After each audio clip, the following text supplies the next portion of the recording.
Hello, hello. Shagat the Known here. Welcome to another Rust coding stream here on the 1st of February 2023, local time 1708. And last time, let's go ahead and restart this so we can get a look at the generation here. We set up the starting town where we have a little thing of water on the left-hand side there. We have some buildings, we have some town walls.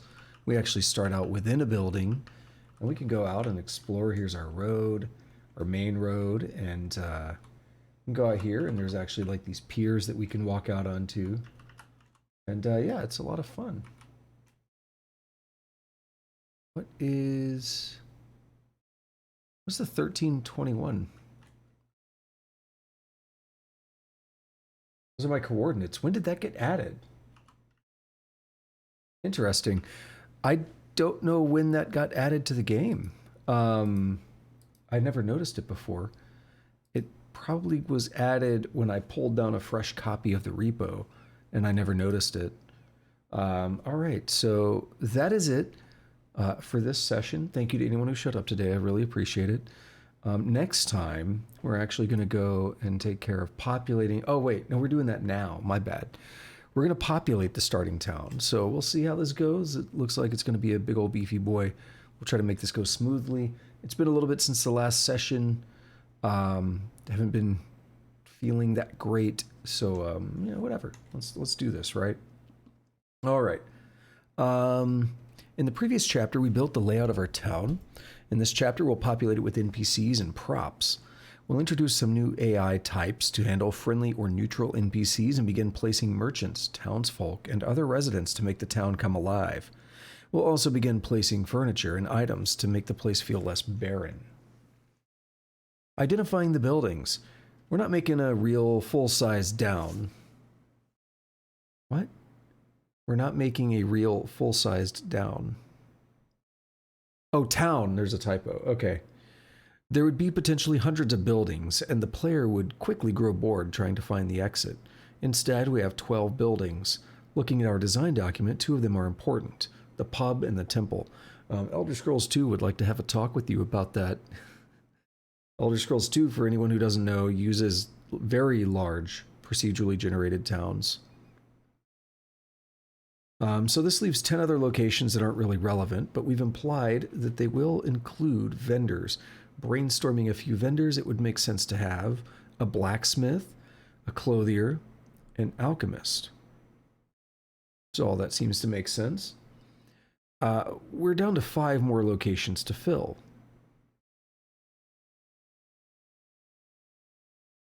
Wait, how is it 5? We have...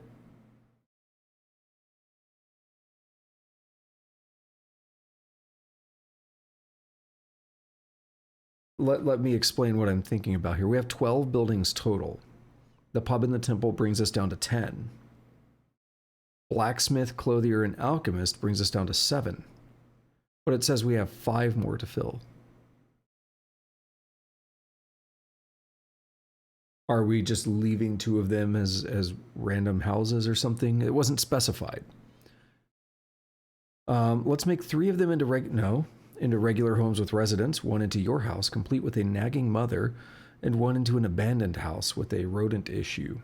Rodent problems are a staple of fantasy games, and it might make for a good tutorial when we get that far. You'll remember that we sorted our buildings by size and decided that the largest is the pub. Let's extend that to tag each building. Okay, so are we just going based on size? Interesting. We'll make an enum for the building types in town.rs. So let's go ahead and do that.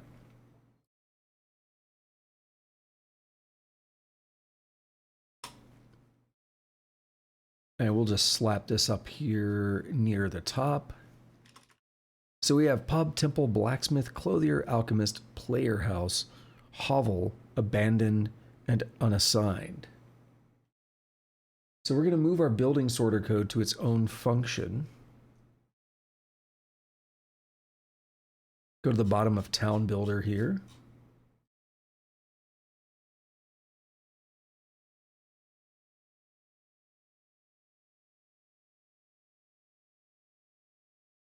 We're going to take a mutable reference to self, and we're going to have buildings, which is almost this, but we actually want to do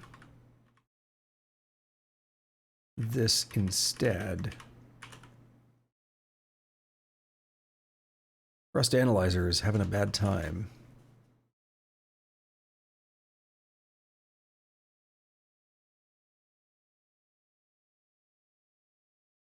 Every time I scroll, it's doing that. Usually, what happens in my case when that's going on, I just deal with it. We're going to let it just happen for a little bit, and if it doesn't fix itself, then I'll do something else.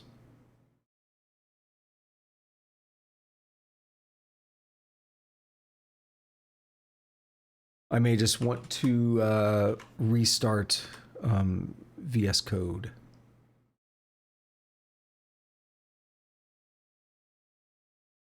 So we're going to say let mute building size.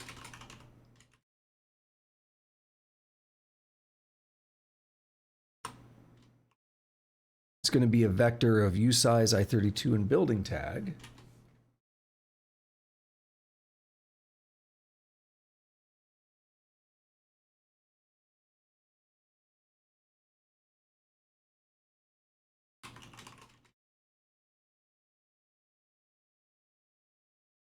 We're going to loop over the buildings.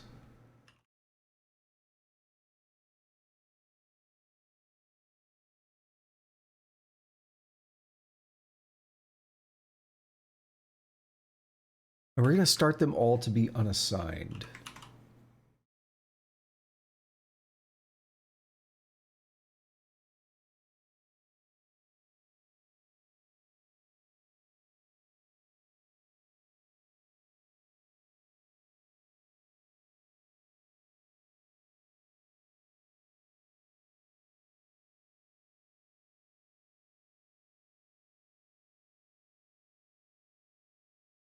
Okay, this is clearly having some issues. So let me do something real quick. Let me go over to OBS. Just exit everything. Give me a moment here.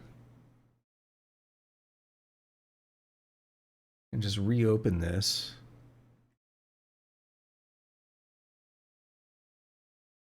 That's not right. Hang on.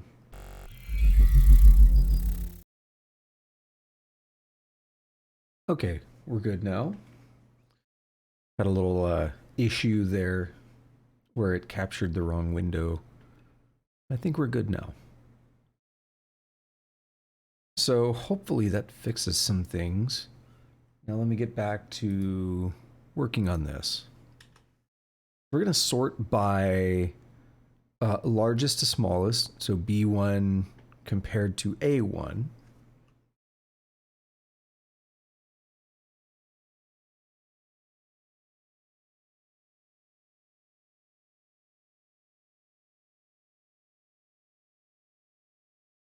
And we're actually going to go through and set a bunch of these.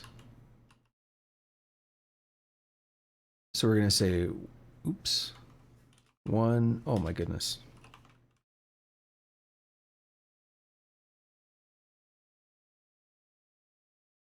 All right, this bottom one here is Player House, Alchemist,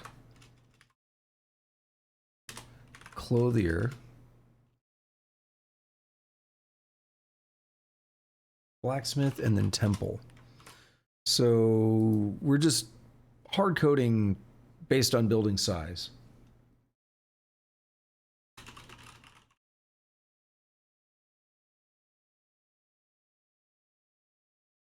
And then we're going to skip, we're going to iterate, we're going to skip the first 6.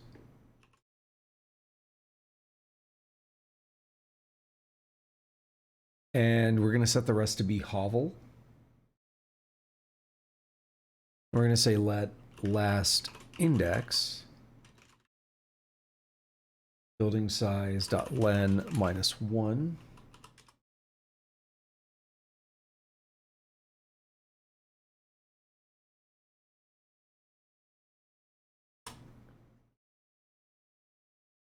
Return building size. Now, what I'm wondering here is, don't we have a a better way of doing that than storing the index? Can't we do building size dot last mute? It gives us an option. And the only reason it should be optional would be if it's empty. And at this point, we should know that it's not empty.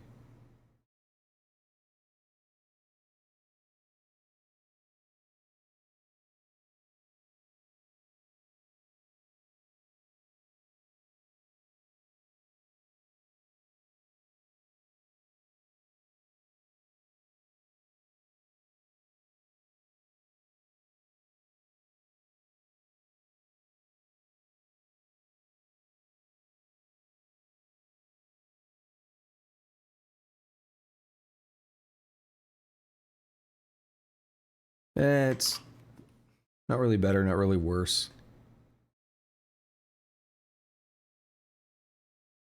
I understand why it gives you an option.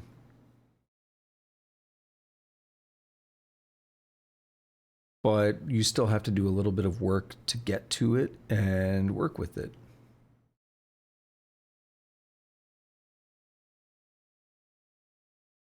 And I'm wondering, there's another thing we can do here as well, but I don't know if we can mutably do it, and I'm actually interested.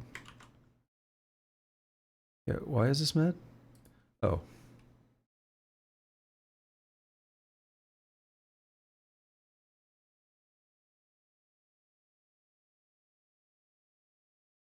You should be able to do this. Building size 6 dot dot.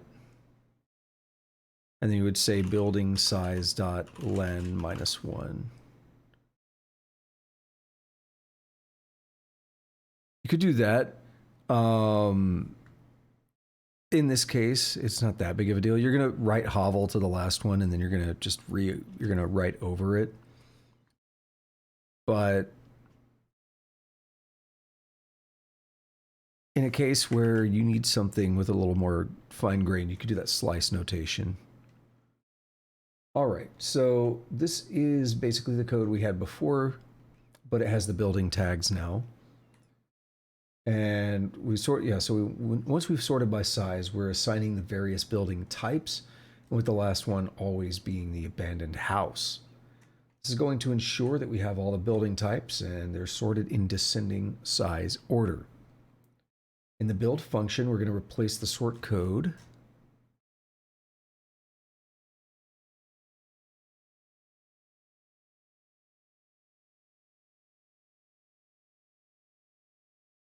Is it not right here, or was it? Guess not. It's in the, oh, the buildings gives us the buildings, and then we sort them up here.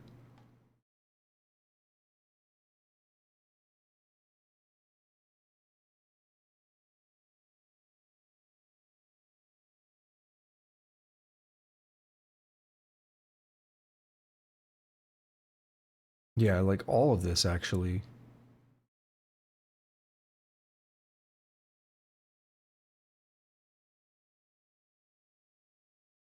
We can go to right here.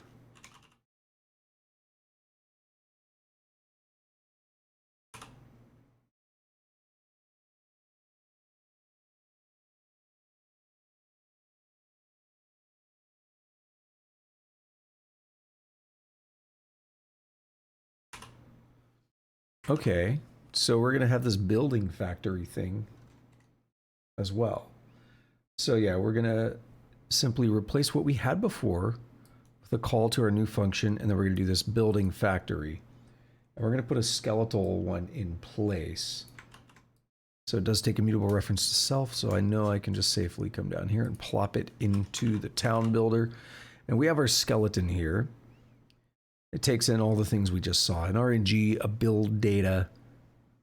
Rather, I always read off the parameter names, but it takes a random number generator, a builder map, a slice of tuples of 4 I32s, and a slice of tuples of usize i32 and building tag.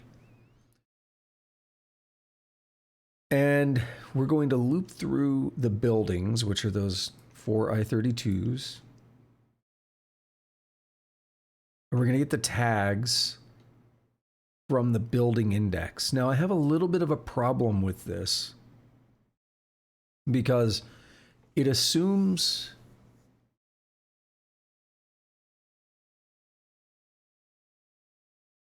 that, I mean, I would think the usize and building index is supposed to represent the index of the building, but also at the same time, we're using the index from the building as we're enumerating it to index into building index.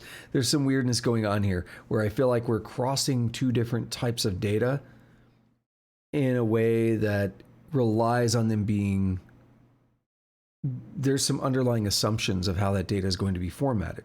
Now, we know how we wrote this code. We know it's going to be fine. It should be. But those are assumptions that I don't really like making. So anyway, building factory, we're not really doing anything with it yet, but I think that's where we're going to use it for the next section, which is about the pub. So what you would expect to find in a pub early in the morning when you awaken hungover and surprised to discover that you've promised to save the world. What would you expect? A few ideas spring to mind. Other hungover patrons, possibly asleep, a shady as can be lost goods salesperson, a barkeep who probably wants you to go home, tables, chairs, barrels. So we'll extend our factory function to have a match line to build the pub. So yeah, we are matching on, this is basically the building tag that we made.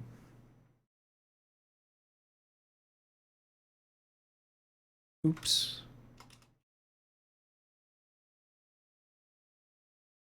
So we're going to say build pub, building, build data, and RNG. Now build pub does not yet exist either. So we need to make one of those.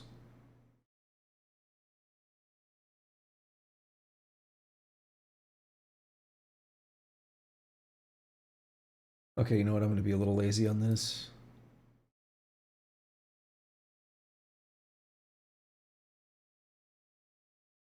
I don't feel like typing the tuples and stuff.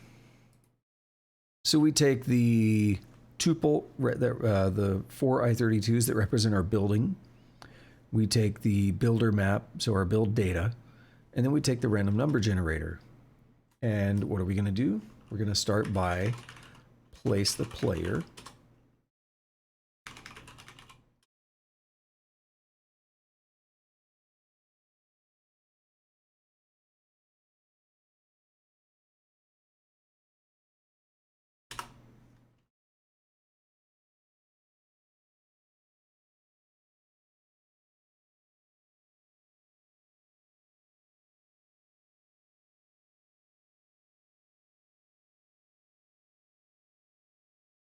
And there we go. We make a position and we feed it into the starting position of our builder data for a builder map. And then we're going to say let player IDX.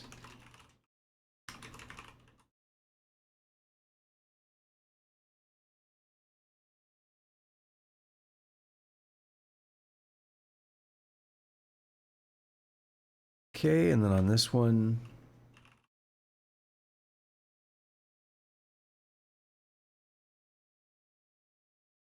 I don't really know why we didn't just reuse the same values, but it's fine, I guess.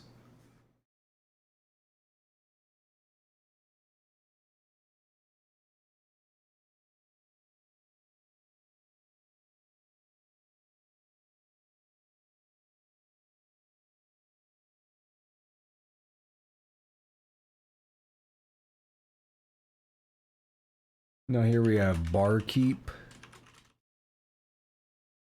Oh, we have quite a few things that I don't feel like typing. And I don't like that it's a vector of strings, string slices. I feel like that's very easy to make mistakes on. We've done that in other places in the code, and I've never been a fan of it. It's not as safe as like an enum or something.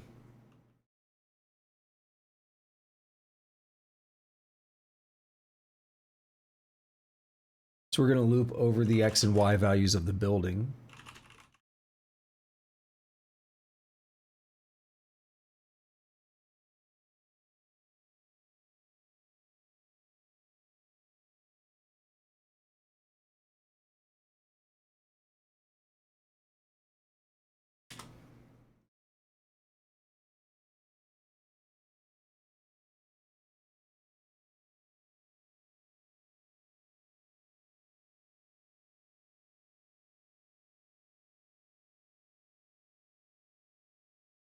I gotta scroll this thing over. Oh my god, it's still going. There's a lot.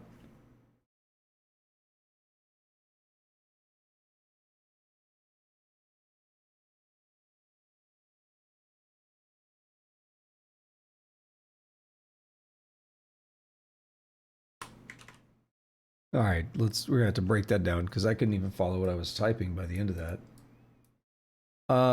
If the tile is a wood floor, if the index is not the player's index, if the dice roll, there's a 33% chance, it's a 1d3.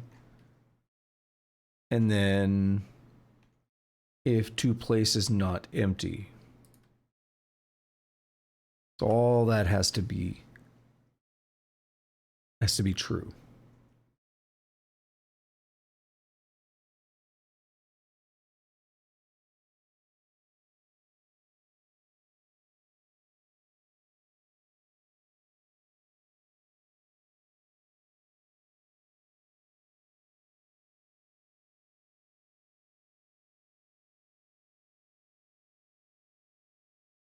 And then in that case, if we do get in here,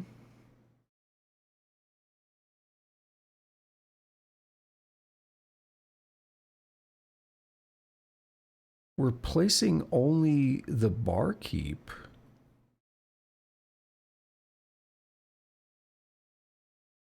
No, we remove, oh my bad, yeah. I was just looking at entity tag. So we do entity tag, we get barkeep out of two place, and then we push barkeep into the spawn list. But then we go through again, and we do the same with the shady salesman, and then a patron, and then a patron, and then a keg, and then a table, a table, and a chair. So it's going to be very sporadic, sort of. The roll dice is going to make sure they're not all next to each other, since there's a 33% chance. But there could be a situation where we don't use everything. So we should always probably get through the barkeep and the salesman and maybe the patrons and the keg. But like the further we go, depending on the size of the place, because that's that 33% chance, you may not actually get through everything, which is okay.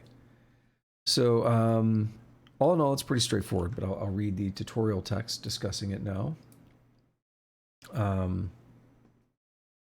The function takes our building data, map information, and random number generator as parameters. Since we always start the player in the pub, we do that here. We can remove it from the build function. We store the player index. We don't want to spawn anything on top of the player. We make, hold on, let me try one thing real quick. That doesn't change much. We make two place a list of string tags we want in the bar. We'll worry about writing these in a bit. We iterate X and Y across the whole building. We calculate the map index of the building tile. If the building tile is a wooden floor, the map index is not the player map index, and a 1d3 roll comes up 1. We take the first tag from to place and remove it from the list. No duplicates unless we put it twice.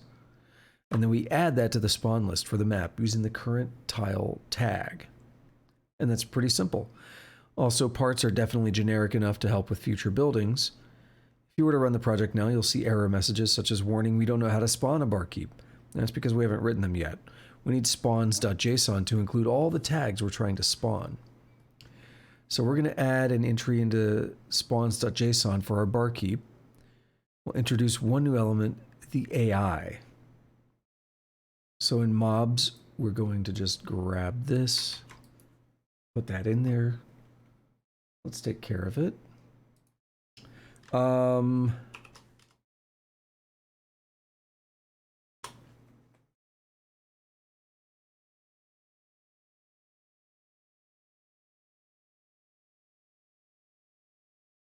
it's a spawn table.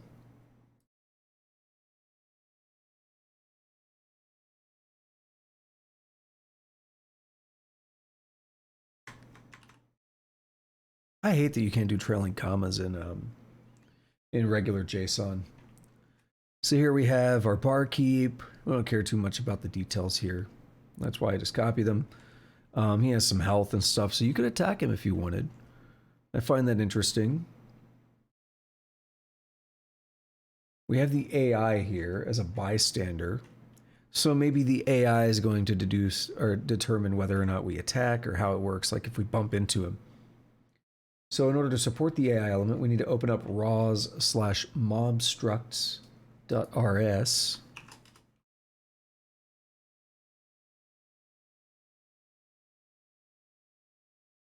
And our mob is going to need a new thing here. And a lot of things are going to get mad. We'll deal with that in a moment. We'll need to add AI melee to every other mob. Yeah, that probably explains it. Copy that, and we're going to say melee.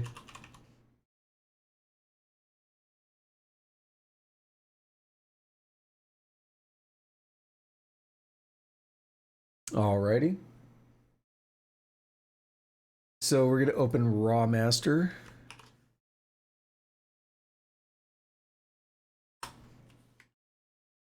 And this is actually something I was going to mention a minute ago when I was talking about using the strings the way we were.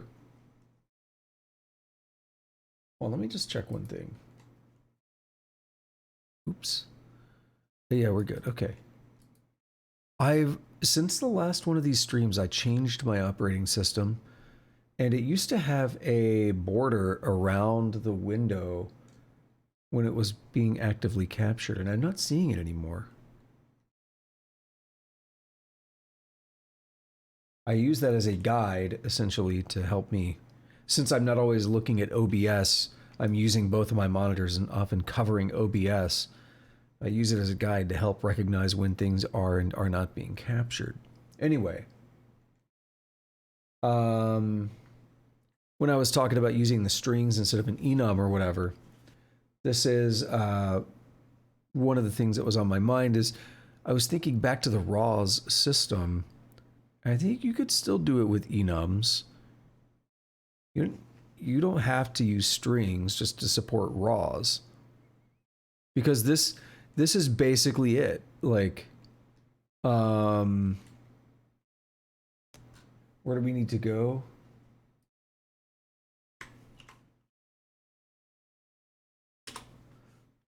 So down here, we basically check to see... Oh, hang on.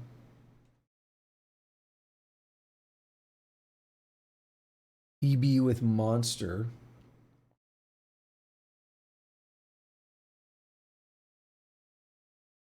Is now replaced with this.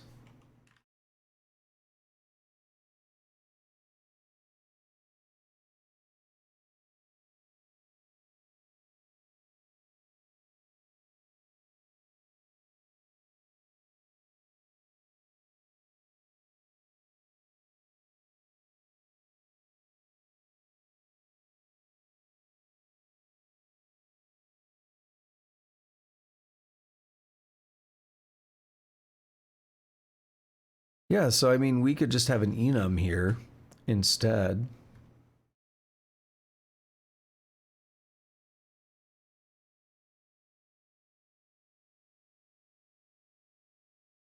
I'm trying to remember where it says, like, we don't know how to make this.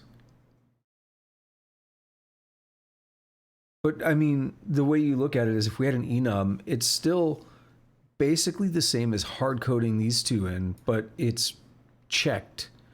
right? The compiler has no idea about melee and bystander. If I misspelled bystander, for instance, the compiler doesn't know that. The compiler does know whether I misspelled the enum. And that's why it's better. So whether you use an enum or whether you use strings, it's not like your code is going to do anything special. It's not like using strings is going to do anything special that's going to make raws work better. I got distracted by a message as I was saying that the first time. Yeah, I don't agree with this, but we're gonna roll with it because it's what we got in the tutorial, and I don't feel like spending a bunch of extra time. So we need to go to an old standby now and add a new component in here, which has been a hot minute since we've done that.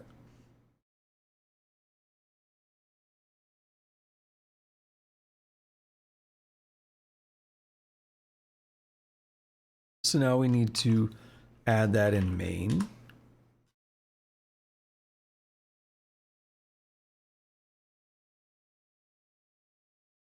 And what's it called again? Bystander. And you remember where we gotta go? Save load system.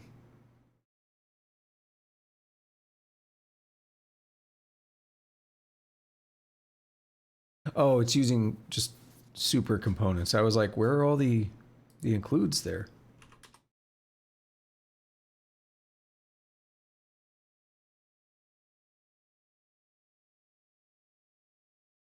We're gonna have to add a couple more in here. I'm guessing as we add these props and what was the other one? No, the not pedestrian. What were they called? Patrons. They're gonna be bystander as well, I imagine. We're probably gonna have one for like an actual salesman if we can trade with them. Like, there's gonna be things, right? So yeah, we've added that I think everywhere. Make sure that's saved. Make sure that's saved. We know that's saved, but we'll do it again anyway. And I think we are good. So now if we cargo run, we should see the barkeep. So let's take a look at that. Let's give it a try. Did I break anything? And if so, what did I break? And how badly did I break it?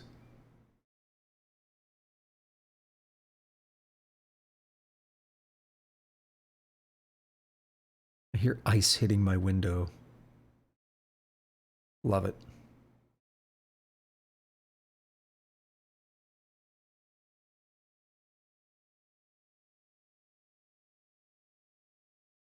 Well, I definitely did not see... I definitely did not see a bartender in there. Oh, here he is. Now, what are you doing in here? Whoops, I'm on the wrong monitor. What are you doing in here, Mr. Barkeep?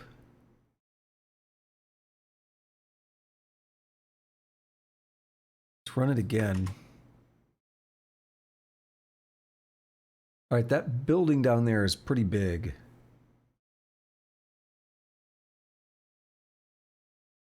So that should be the pub.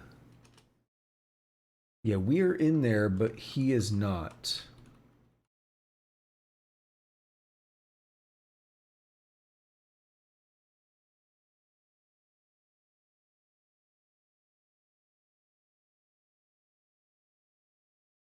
He just has normal.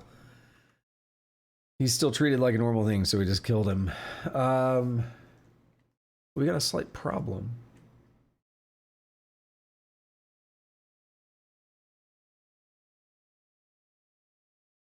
Hey there, Tusk.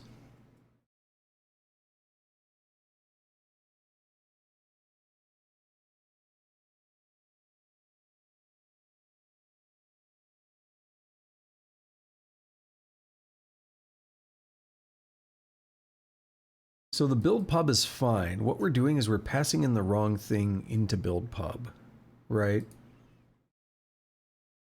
So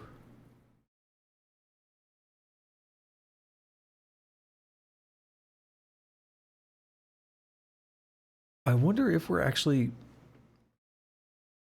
just setting this incorrectly.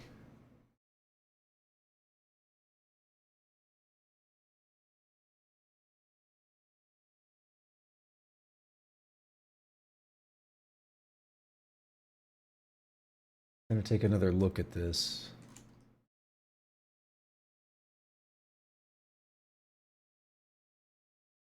Yeah, no, that is the pub.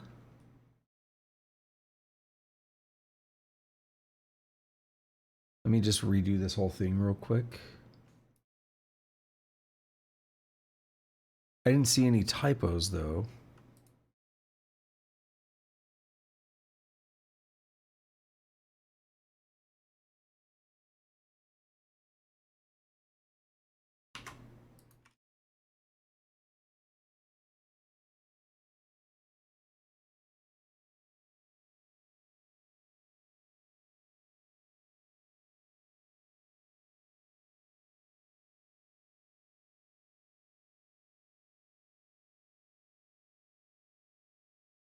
I might want to print out, um, just print out all the building tags and stuff and see how it's being labeled.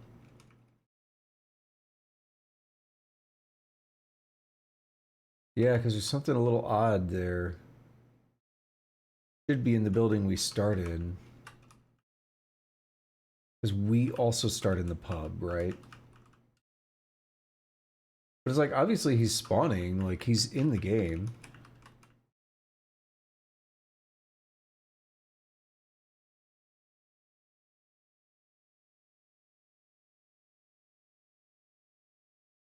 Well, I don't see him now. Maybe this building.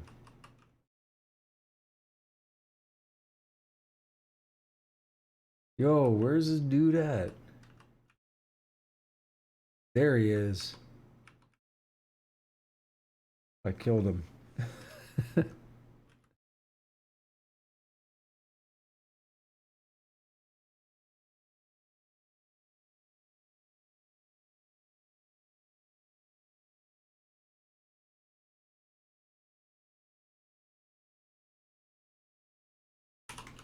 Can I print this?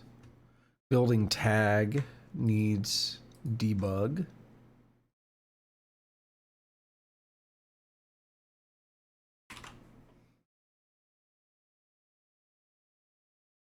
Let's see what we get.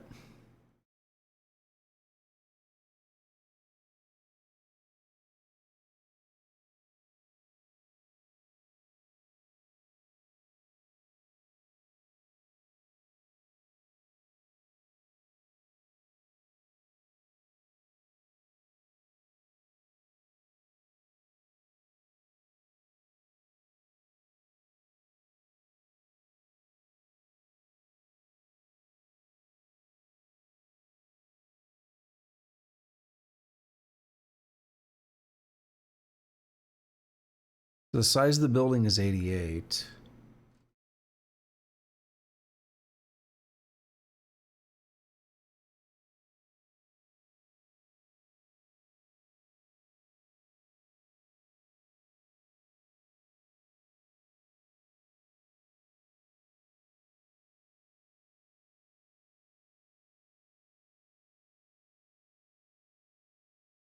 Let's see. I gotta think. I don't know how much I can do that. Difficult.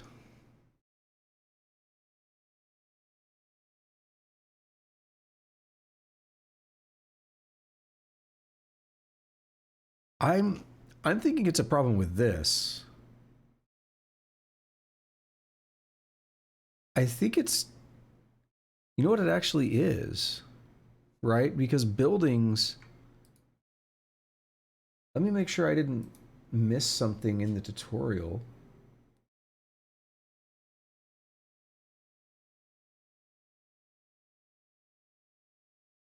The buildings are not sorted.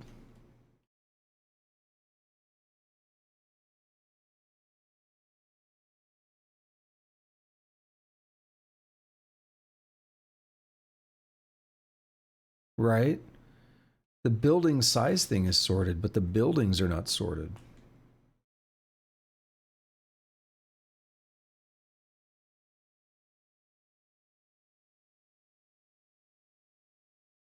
So we tell it to pass in a specific building.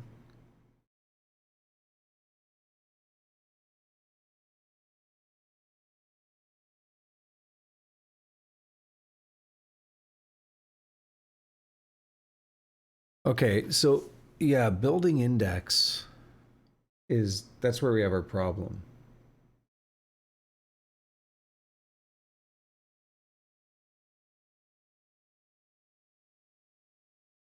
Right?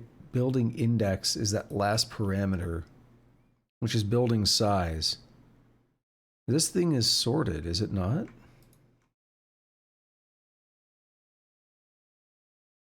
It is.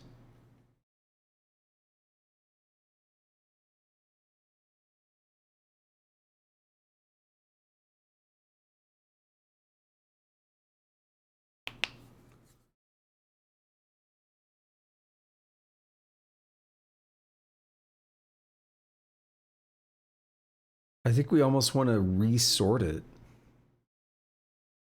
based on index.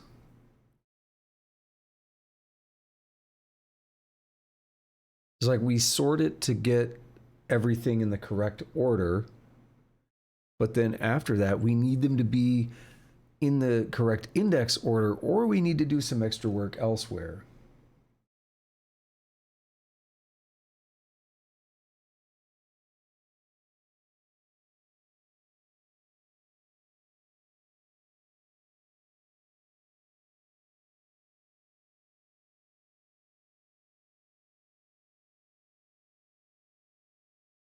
I'm I'm thinking about the quickest, simplest way to do it is actually going to be to resort by the index.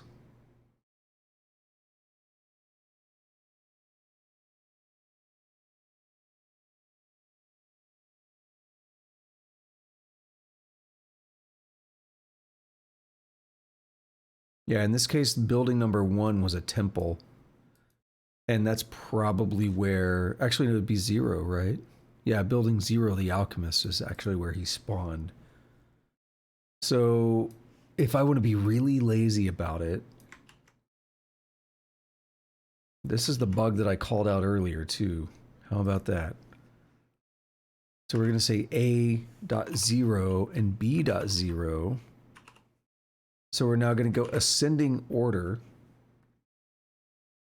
And if I've read that correctly, if I've correctly parsed out what the bug is, then he'll be in the same room as us when we start. Let's find out.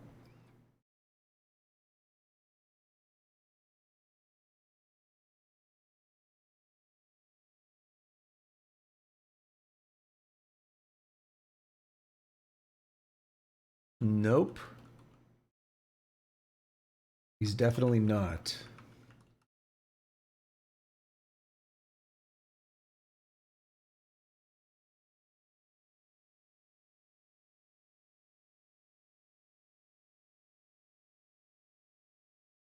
This is really annoying. There's nothing I hate more about writing code than debugging, like finding errors.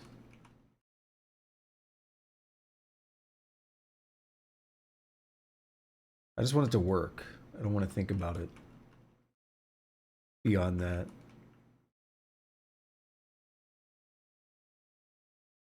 Okay, he's here.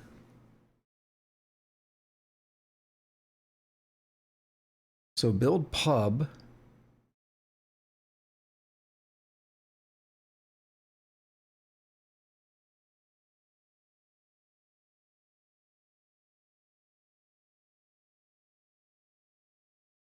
Are we passing in the wrong? I don't even know.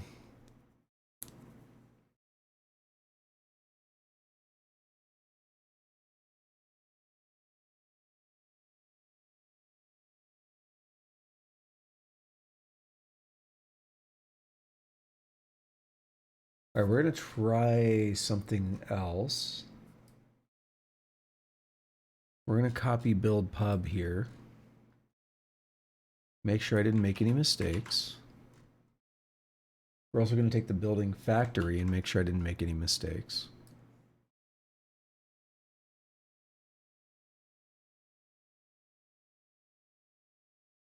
I'm still thinking it's based on how this is called.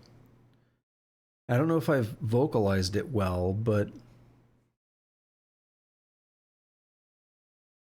Now I just did that extra sort as well, which I think would still be needed to make this work.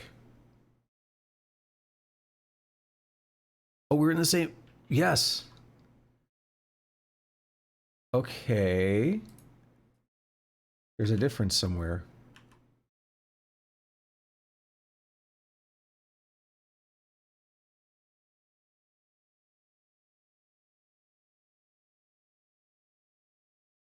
This is whatever, but there is a difference somewhere. I did.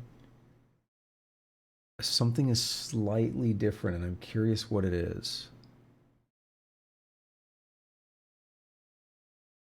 So building factory, I building buildings.iter.enumerate, get the building index, we do the build type. So it must be in build pub somehow? I just have a hard time understanding that. Building.0, building.2 over 2, building.3 over 2, yep, building.1.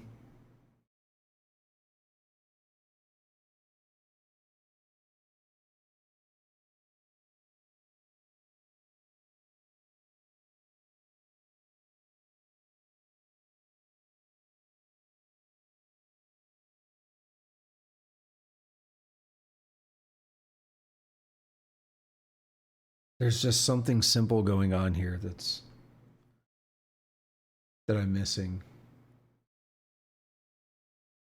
So if we rerun it now, it should not fail, it doesn't crash, but it should produce something I don't want.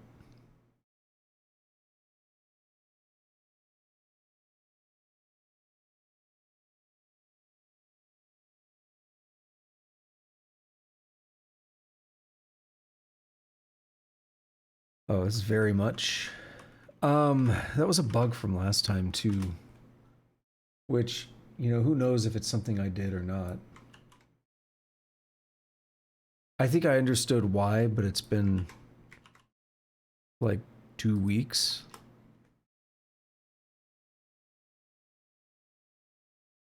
But I think it's the way that we're doing the walls when they're next to the big wall. It created an issue. So all I did was change the build pub. See if that fixes it. No. So build pub was not enough, which tells me it looks like the building factory.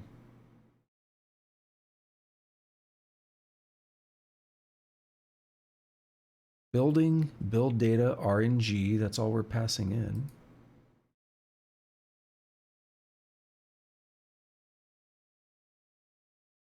We do it for the correct building tag.pub.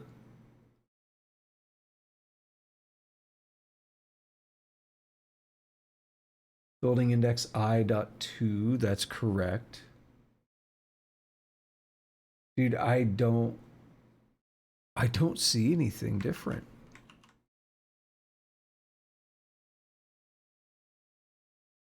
I just copied and pasted their code over mine. And let's see if he shows up in the same place as me.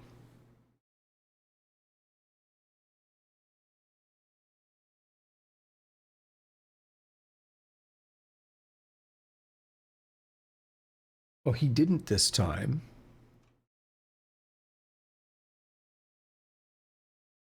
We're going to remove this sort now. I think we might have got lucky that one time.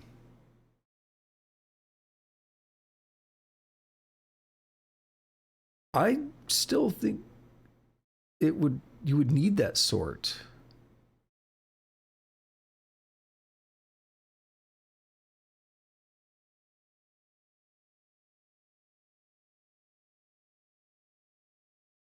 Hmm.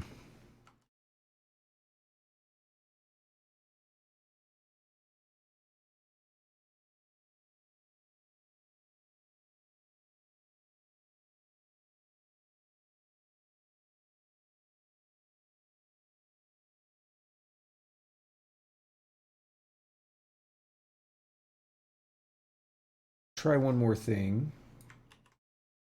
Let's go back into the spawns with our mobs. Still don't like that term.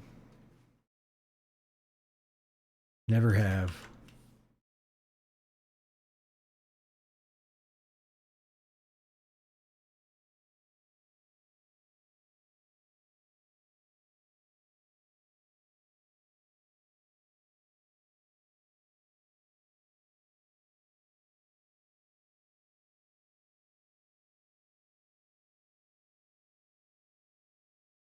Yep, no one's in this room with me, but I wonder if I find them, are they all in the same room? How consistent is it? Should be very consistent because it's all in that same function.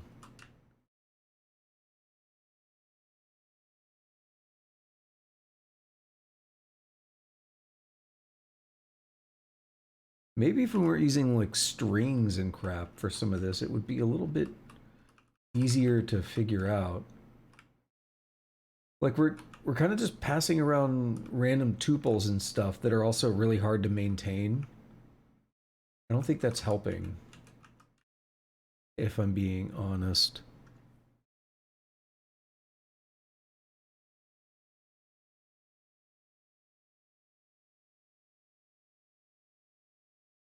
Yep, they're all in here.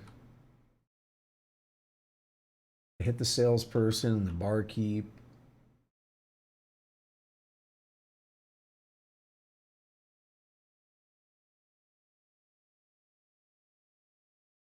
Hit the patrons, and we're good. Alright, the last thing I can think to do right now is we're gonna go fix up everything else that I've touched for now.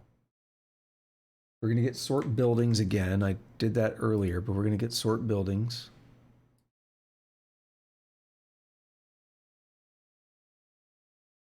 Building tag. Oh, that's everything.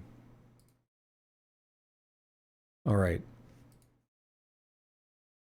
The component, like I don't need to worry about the component.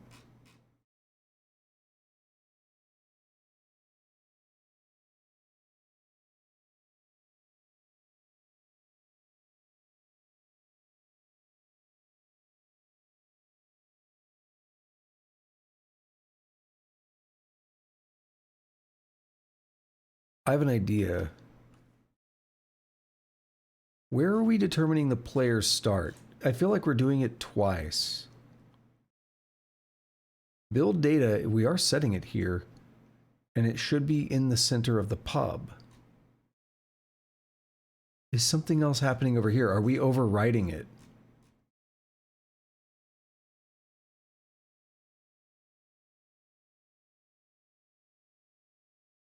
Start in the pub. Dude, we totally are. Hold on. Hold on. Oh my god, that's so annoying. I was literally to the point where I was like, I don't feel like doing this anymore. I just want to make progress. I was getting close to just stopping. We wasted so much time, like 15 minutes on this already. Dude, look at this. In the build function, replace your sort code with the building size and the building factory. That's literally all it says. There's no mention of the starting location. Did I miss something down here? Place the player. Dude, I did. I read that and I just completely missed it.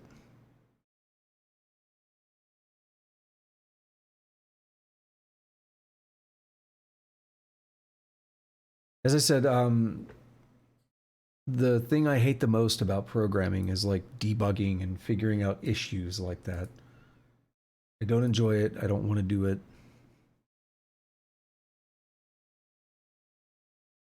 Not fun. And it was, yes, I read that part out loud, but a lot of times I am on a little bit of autopilot unless something really catches my attention. And I just kind of, you know, run through things sometimes. So it required, oops, it required the randomness for things to generate like at the correct, in the correct order for me to just happen to spawn in the same place. I'm still curious about this, however.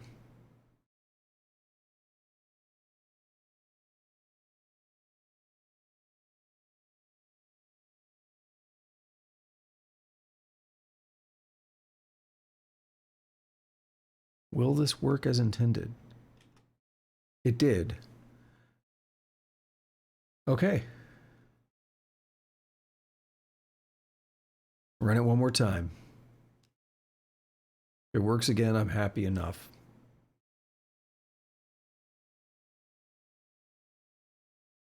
All right. We're in there. Now that that's done, and try to make some progress finally. So the bar is, you know, it's came to life a little bit more. Now we're going to add some props. Those are easy. I like adding things to the spawn table because it's just a bunch of stuff. It's like an entire page of the tutorial, just like boom, that part's done now. We have the keg. What was that? Sai, I think. I don't remember. A table and a chair. We got our render order and all the fun stuff. So now we need to cargo run, and we should see some inert props littering the pub.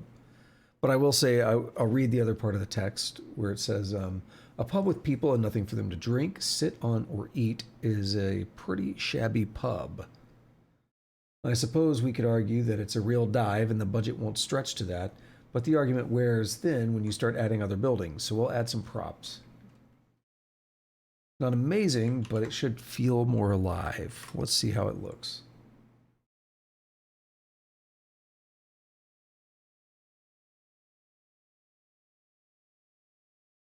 And the whole thing about me not liking debugging and stuff like that, it's why I always say I'm a terrible software engineer. I just want to write code. I don't care about all the other stuff.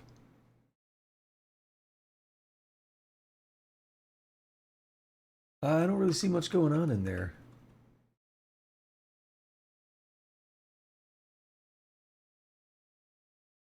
Also, there's no way that's the largest building, right? That bothered me a moment ago where I ran and I was like, that building feels small, doesn't it?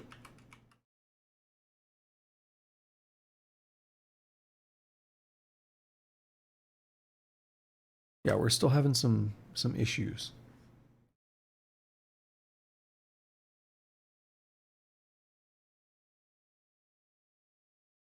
This is better, but no, I still posit that there's a problem here.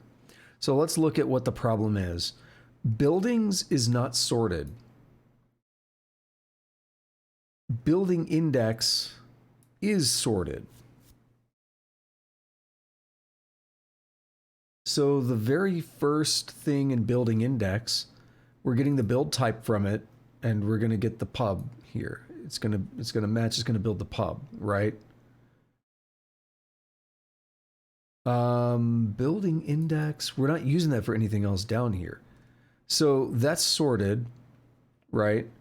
What we should be doing is using this usize to then grab out the index and using that to index into buildings and get the same building, if that makes sense. Or we do what I did earlier and we go back to sort buildings and we resort this to get them back into sync with each other. So we're gonna say B A0 and B0. So now we're sorting by index, which means that's now in parity with the buildings. They're both in the same order now.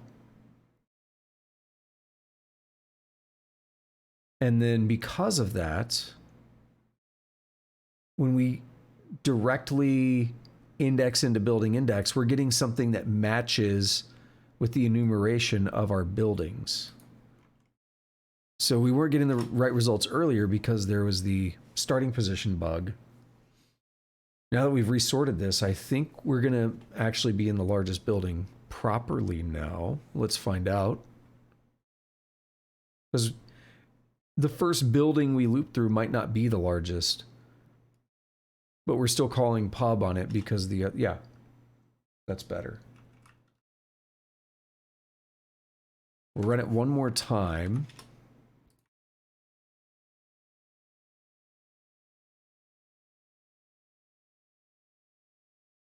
It'll be the bottom right one, I think. And yep, looks like it. Everything is in there.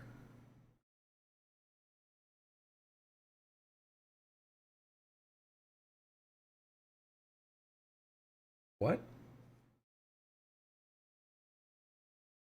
Oh, I thought it said hair. I mean, it did actually. It doesn't say chair, it says hair. Okay. So many bugs. That one's not on me either. You know how I know? Because it's pulled down from the that code has not been touched since the last time I pulled a fresh copy from the repo. So there. All right, now we're going to make the temple. It's going to be similar to the pub in terms of spawning code. So similar, in fact, that we're going to break out the part of the build pub function that spawns entities and make a generic one out of it. So here's our new function for random building spawn, and I'm not typing that.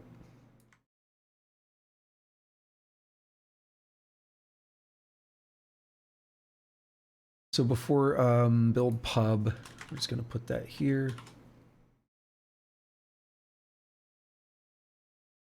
And we're going to do that.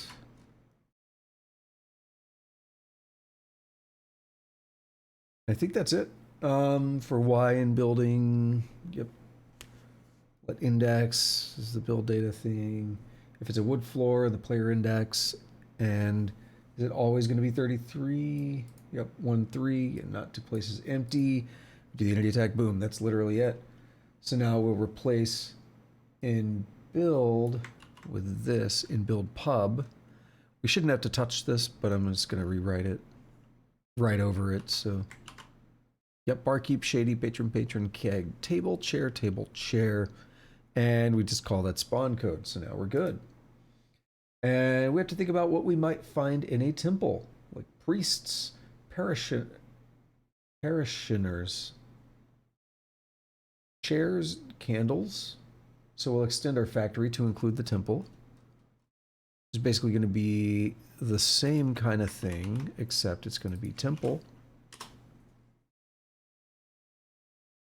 Nothing else should change there. Well, no, the function. So we'll probably want to go through and copy build pub and change it to temple. And we're not going to do the starting position, stuff like that, so we can get rid of that. And all we're going to do is actually place items. So we just had the list of the 4 that we're going to place. Priest, 2 parishioners, 2 chairs, 2 candles. We don't have a candle yet. So we're going to need a few things. We're going to need to add some mobs, priests, parishioners, and then we're going to also have to add candles. So we come in here and there's our bystander, so we know we're at the end of the mobs list. Cool. And then we're also going to put the candle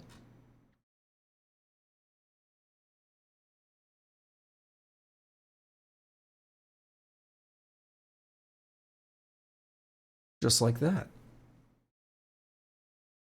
And if we cargo run, we can find our temple. That was a really easy, now that the kind of bugs and stuff are out of the way, that's really easy. I'm thinking about something else we can do though.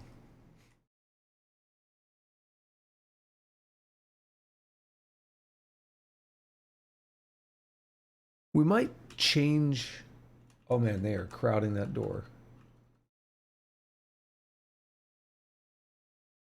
I was like, I know that's not it. The temple needs to be large. I wish I paid attention to the generation. It'd give me an idea of where to look. Up here we are. Oh, the candles look cool.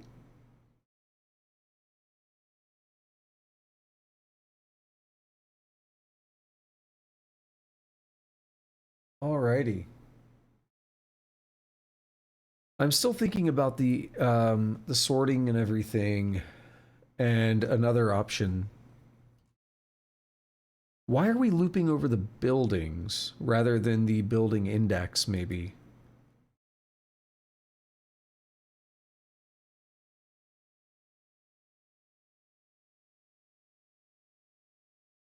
Because what was the point of storing the index, that U size? What was the point of storing it if we're not using it to get the correct building? Sorting the list and then unsorting it, or and then, well, kind of unsorting it, we're resorting it back to the original order, seems odd. Would we not do something like for building index in building index.iter? I don't think we need to enumerate it.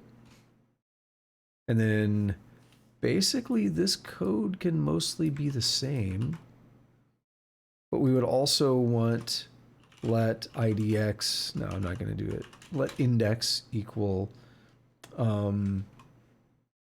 building index dot 0. And then here, buildings index. This not also be just fine?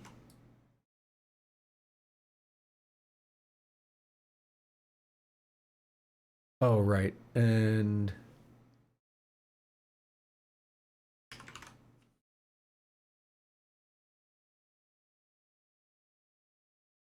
we get the building tag, we get the index, and we use it.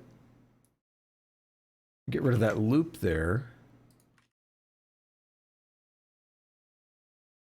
Now it doesn't matter what order the building index list is in because we're using the U size that we baked into it. So I can remove that extra sort, not like it matters that much. It's not, it's 12 long.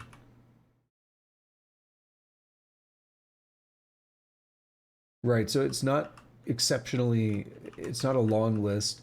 It runs once during map generation. It's not going to slow down the program or anything. You know, it's not going to run in a hot loop every frame or something, and the user is going to be like, why is this game so slow?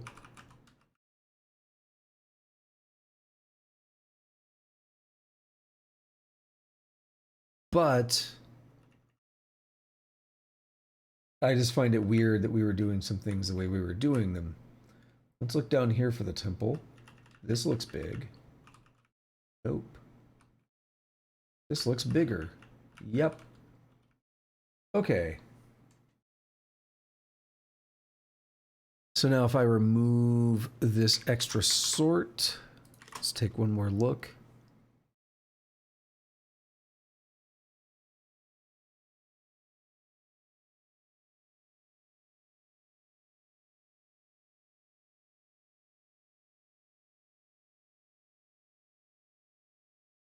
Temple could be right or left.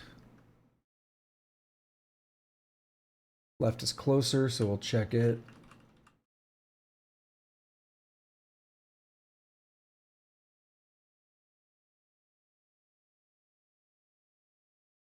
There we are. Cool.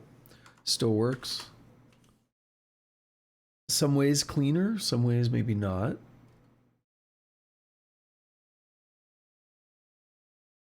But there we go. Okay. Now we got the temple working. And we want to build some other buildings. So we've done most of the hard work now, so we're just filling in the blanks.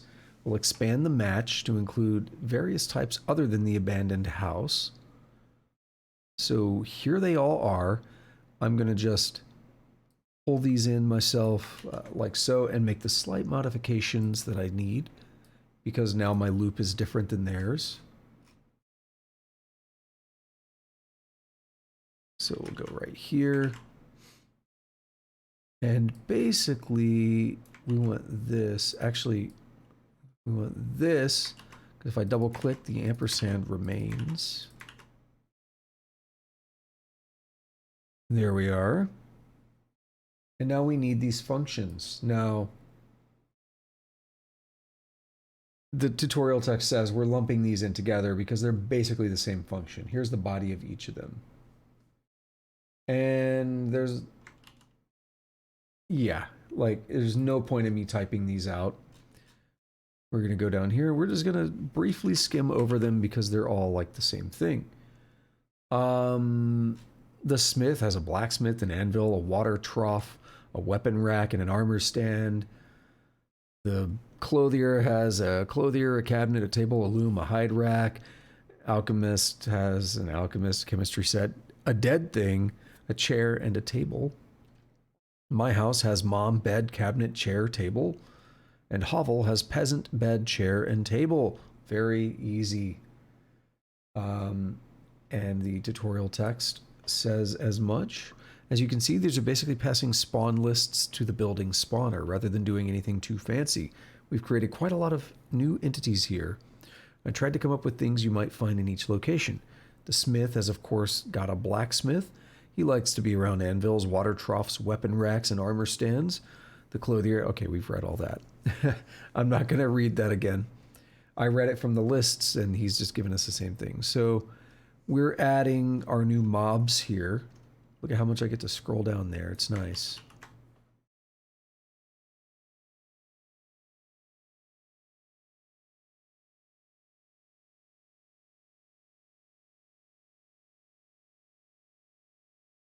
All right, and then in the props section, we're gonna scroll way down again and add a bunch of props, and we're like way down at the bottom already.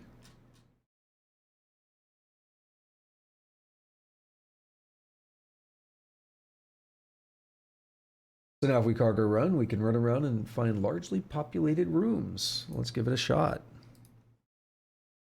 My apologies if earlier, if you're watching this, I was definitely a little frustrated. It's been happening more with this tutorial. If I'm just going to be honest, it's been happening more where there are bugs or omissions or whatever. Now again, that was a case of me missing it because it part of the issue was that the thing that was saying, hey, you can remove this from the other part of the code, it was in the breakdown of an algorithm that we just wrote. Like it was like, here's this new function. Let's explain the function. Oh, and by the way, in that explanation, a little, just passing sentence. We can remove this from the other place now. That I don't like that approach. As a programmer, you should be resourceful. You should recognize those things, and often I am good at that. I missed it in this case. It's been 2 weeks since I've looked at this code, and I simply forgot that I wasn't thinking about some of the last things that we built here, that we added into this code. So there are some problems there on both sides, but there have been some issues, more and more cases of like bugs cropping up in the tutorial as we've gone deeper. And I think, we just saw that example where if we didn't sort the list, things are coming in the wrong order and we're not using the correct building. That's an example. That's not me, because you watched me copy paste and bring in the functions directly from the page, and that problem was still there.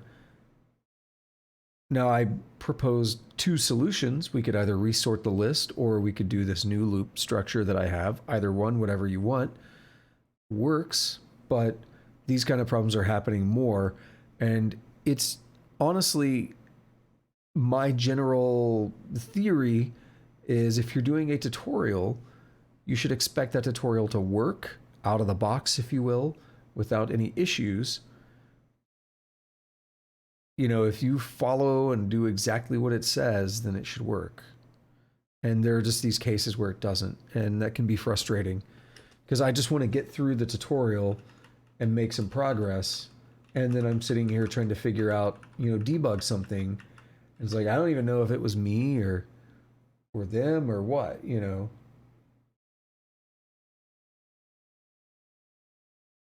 That's one of the things that makes it hard to figure out, because they've been happening more frequently in this tutorial. Because this kind of stuff has happened more frequently, it's getting to the point where I don't know if I simply made a mistake or if it's actually a problem with the tutorial. And then I don't know how much I need to address it or how I'm going to address it.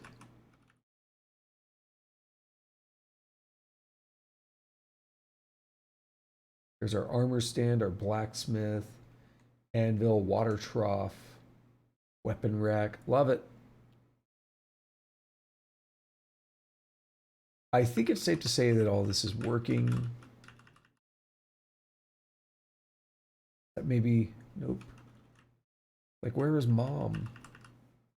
You? Yeah.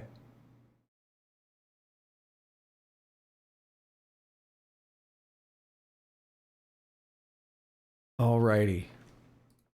So yeah, that does lead to some frustration on my part because it it is easier to debug and work on code that you wrote yourself.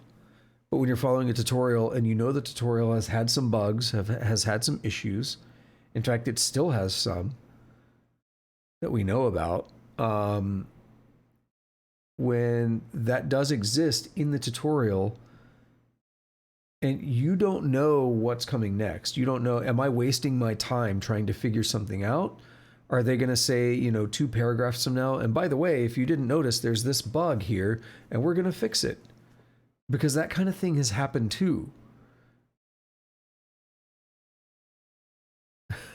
Speaking of bugs, I'm looking at the browser right now, and it's going to mention a funny one. Well, the way it says. Let's take a look here. Hopefully, you also spot the bug. Look at the chat log on the screenshot there. Player hits mom for 4 health. Player hits alchemist. The player beat his or her mom and the alchemist. We don't really want to encourage that type of behavior. So in the next segment, we'll work on some neutral AI and player movement behavior with NPCs. There are 2 issues present with our current bystander handling. Bystanders just stand there like lumps, blocking your movement even, and there's no way to get around them without slaughtering them. I'd like to think our hero won't start his adventure by murdering their mom, so let's rectify the situation. Trading places. Currently, when you bump into a tile containing anything with combat stats, you launch an attack. This is provided in player.rs, the try move player function. We need to extend this to not only attack, but swap places with the NPC when we bump into them. This way they can't block your movement, but you also can't murder your mother. So first, we need to gain access to the bystander's component store and make a vector in which we will store our intent to move NPCs. We can't just access them in loop. The borrow checker will throw a fit, unfortunately. And sometimes that's good. All right, so let's go to the good old player.rs.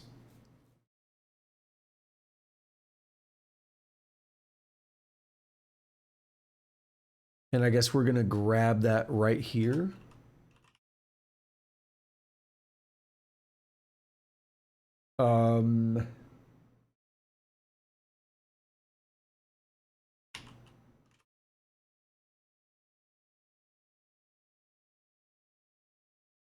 We'll start that before the loop.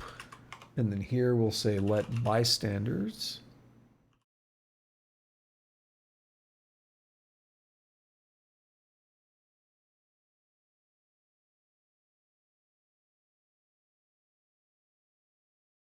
Alrighty.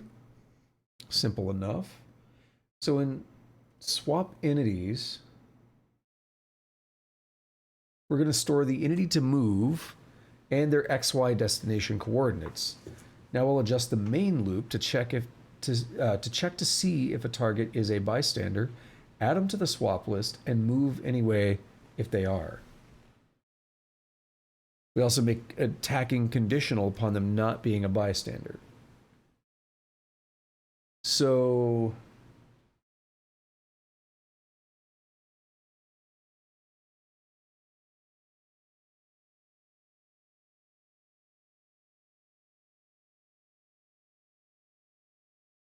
it's in here for potential target.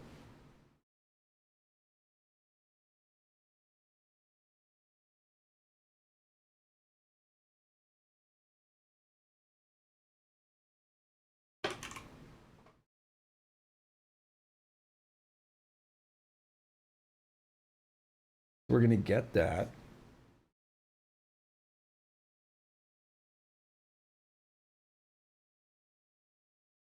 I don't know why we're doing this is some here, but I'll follow along.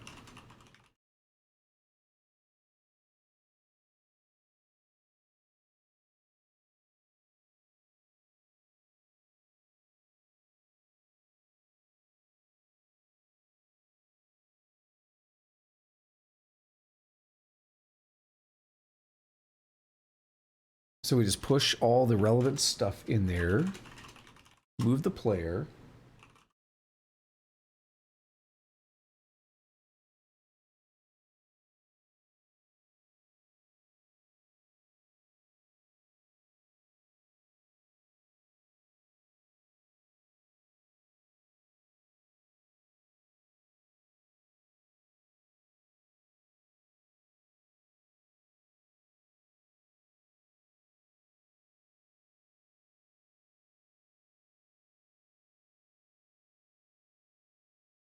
I'm just not confident that this is exactly where things need to be.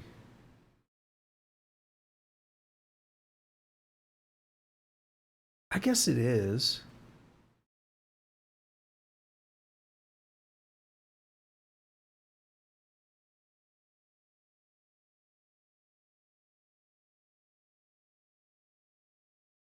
Yeah, I guess we're okay. We're not going to move twice?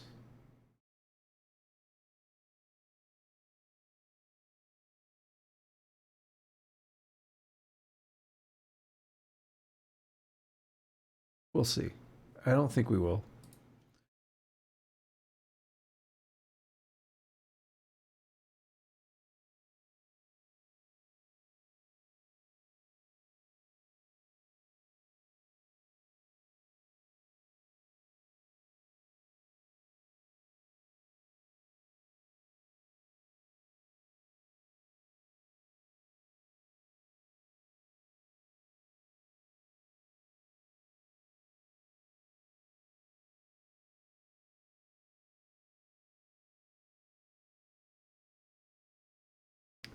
Okay, so there's our if bystander is sum. Now we say else let target all the way through that return. So if I just do this, highlight it, now hold Alt and press up, it scoots it in there. It's good stuff. Everything else should be fine. At the very end of the function, we iterate through swap entities and apply the movement. So after everything else, we'll do it.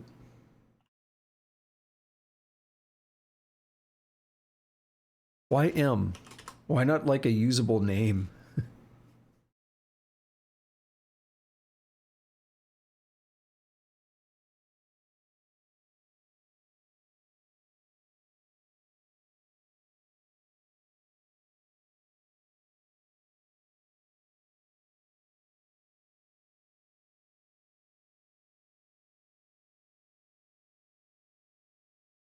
All right, that's easy enough though.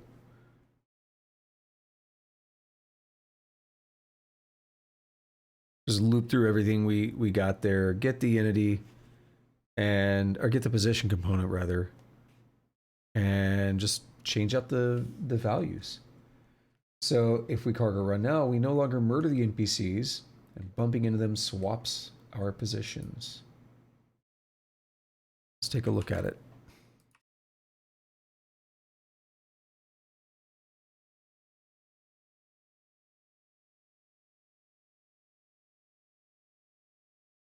We're just at the tail end here. There's a little bit more to do, but we're at the tail end here, so it's going to work out all right, timing-wise.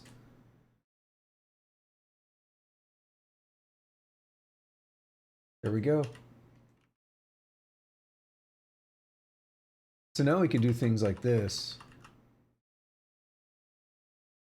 I could slowly push them out of the door.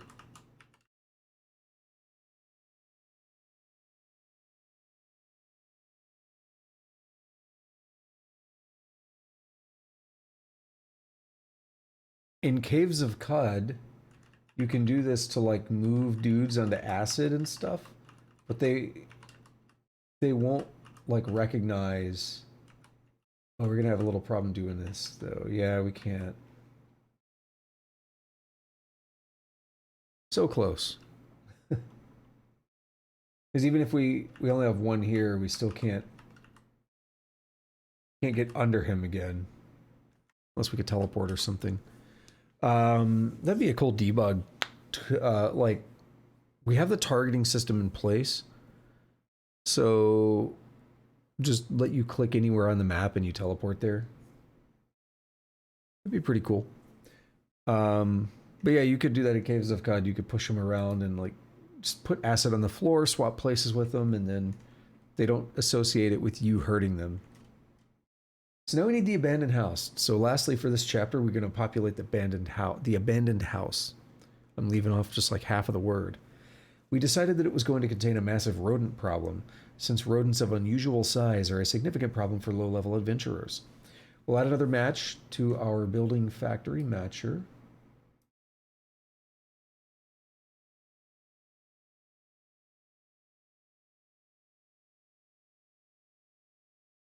This should cover everything now.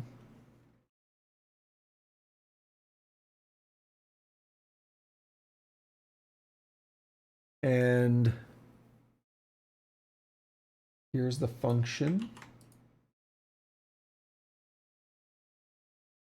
It's a little bit different, but it's going to be similar enough. The main thing I think we're doing here is, let's see, we're looping over the building, basically. And we're doing rolled dice. So this is the big difference. Before, we were checking against like the spawn list thing, the to place. Up there you see peasant, bed, chair, and table.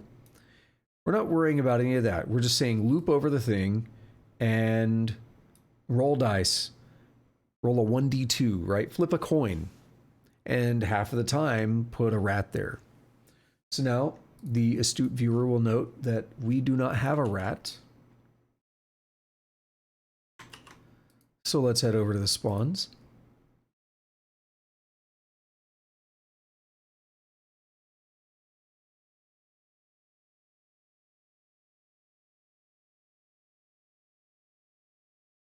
It is very weak. 2 health, 1 defense, 3 power.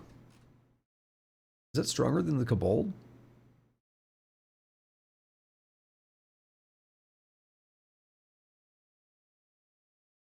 It's, the rat's stronger than the Kobold.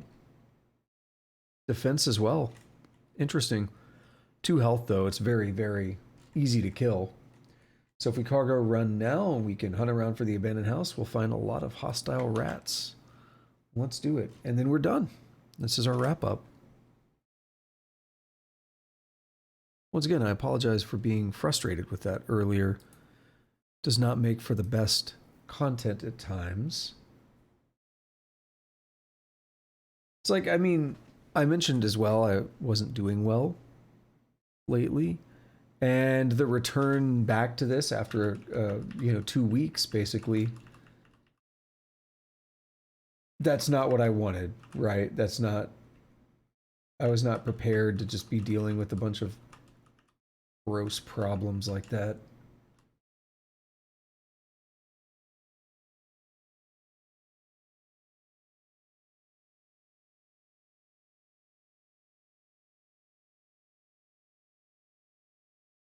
Where are they? It's going to be one of the smaller buildings, and I know that because when we sort things, we save it for like the end, basically. Oh, that's the water. Yeah, I was going to say. This could be it. Nope. It's got to be down here. Or not.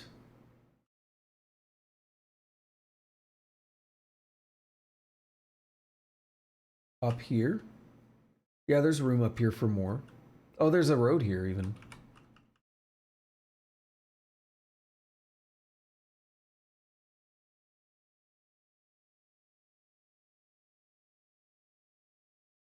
Where in the world is it? Did I somehow miss the rats?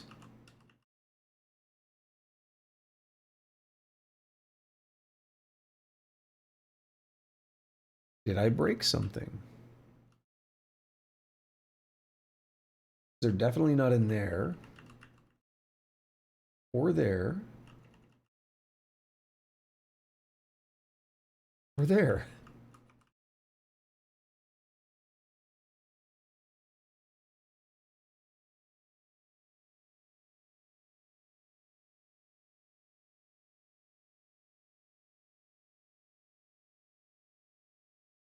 We got no errors in the log either. Like, hey, we don't know how to do that. I'm about to start dying.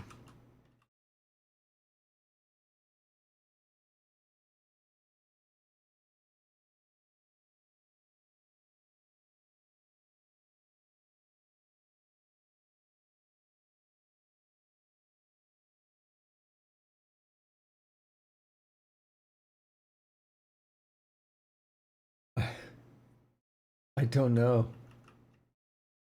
I don't know what to say right now.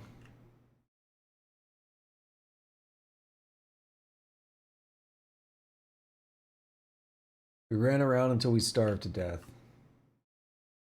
We do get another map for it, though. Everything's on the bottom. Okay.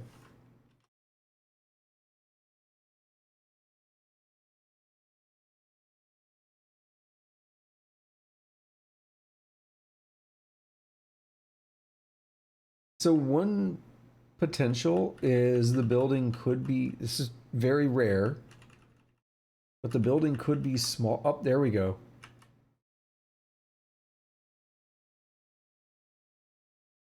There was 4 rats, right? That was 4. 1, 2, 3, 4, 5, 6, 7, 8, 9. It spawned 4 out of 9. It could be the case that the building is small enough that we literally just got no rats. We lost the coin toss 9 times or whatever, and we got no rats. Is that likely? Not really, but it's possible.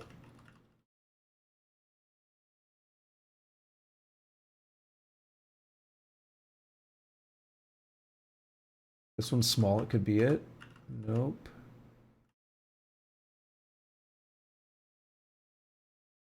This is definitely not it.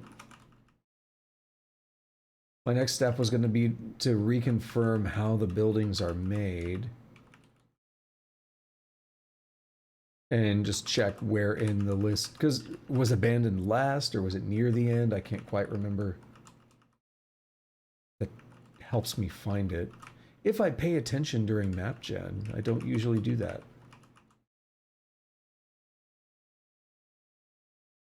So that was only 3 rats. 1, 2, 3, 4, 5, 6, 7, 8, 9, 10, 11, 12. So it only made 3 rats out of 12 tiles. So that's 25%. So yeah, that's all that happened before. We got unlucky on the spawn. What I think you should do in a case like this, if you want to spawn, if you want this to be part of like the tutorial or something, don't rely on randomness. Use randomness, but don't rely on randomness. What do I mean? You want to explicitly spawn some. So after you do this loop here, you would check to make sure, do we have some minimum amount of rats? And if we don't, maybe just run the loop again. So maybe wrap the loop in a retry loop that go a while loop. While num rats less than desired num rats. You know, and just keep running it. But maybe you want to do some other things there too, because you don't want to keep necessarily spawning. You might want to break out once you hit the desired amount of rats. Like there's stuff, right? There's stuff to do. But I just bring it up as a thing, like if it's possible that you could go through and do all your rolls and not spawn any, and you don't want that to be the case, then you need to build something that, like, you can't rely on the randomness and say it's very unlikely. That doesn't matter, because enough people play it, they'll eventually get a case where they didn't get any rats. And then they won't get the tutorial or whatever, right? Anyway, in this chapter, we've added a bunch of props and bystanders to the town, as well as a house full of angry rats. That makes it feel a lot more alive. It's by no means done yet, but it's already starting to feel like the opening scene of a fantasy game. So in the next chapter, we're going to make some AI adjustments to make it feel more alive, add some bystanders who aren't conveniently hanging around inside buildings. So the next one is called Bringing NPCs to Life. It's a bit shorter, but probably not really any... Why is this... Is Brave is Chromium based, but it just runs so bizarrely on my machine. Look at this, like, I haven't let go of the mouse, but I'm still dragging. There. I still haven't let go of the mouse, but it just stops. Why? The scroll bar just stops working. So we do have a few extra guys, dock workers and stuff. Quips, so they can talk now. Yeah, we're going to be doing some cool stuff next time. Alrighty. So again, I do apologize for getting frustrated. I hope I explained that well enough as to part of my issue there. I mean, the personal side of just having not been doing great with just work and personal, you know, that's a big factor of it and why I wasn't around last week, basically. And also why I missed the Monday coding stream of this week. That's a big factor. And just returning to it today, I was not in the mood to deal with those kinds of bugs and stuff. I've already talked about it, but as we've gone through this, we have seen more of them in the tutorial, and that's starting to bother me more. As I said, if you're writing code, you should be resourceful. But there are times where things aren't mentioned or things are just kind of assumed. And I don't think that's great for a tutorial. If you want to teach somebody to be resourceful, that's fine. But sometimes, you know, again, to me, if we write a function like, this is a system, looking for an example. I don't know if we're going to, well, here's one right here. So it's like, we write this algorithm, this loop or whatever here. And then it's like, we're going to step through what this loop is doing, right? But then one of these steps says, oh, and by the way, you can go remove some code from somewhere else. That's kind of a hidden misdirection that even if you read it, it's a lot easier to miss that you're doing that you need to go change something else because this is in the steps of what you just wrote here, right? This is supposed to be explaining this block of code, not telling you to do other things. That was a big issue with what happened earlier. But yeah, that's just, you know, it is what it is. We're going to keep trying to push through. I still enjoy what we're building here, but when things like that happen, it's very frustrating. So thank you to anyone who showed up, whether you are lurking or chatting. I appreciate it. If you're new here and you like Rust, you like coding, you like roguelikes, all that fun stuff, you definitely want to hit the follow button. Come hang out. Also, I do different kinds of gaming content on here. I play all kinds of different games. Right now, I'm replaying the Metal Gear Solid series. I'm playing Caves of Cud. I play Genshin Impact and Dwarf Fortress. Those are all going on right now. I will be swapping some stuff out fairly soon because, well, it might still be a little while in Caves of Cud, but, you know, I'm seeing the end of that one as I'm getting close to beating the new content.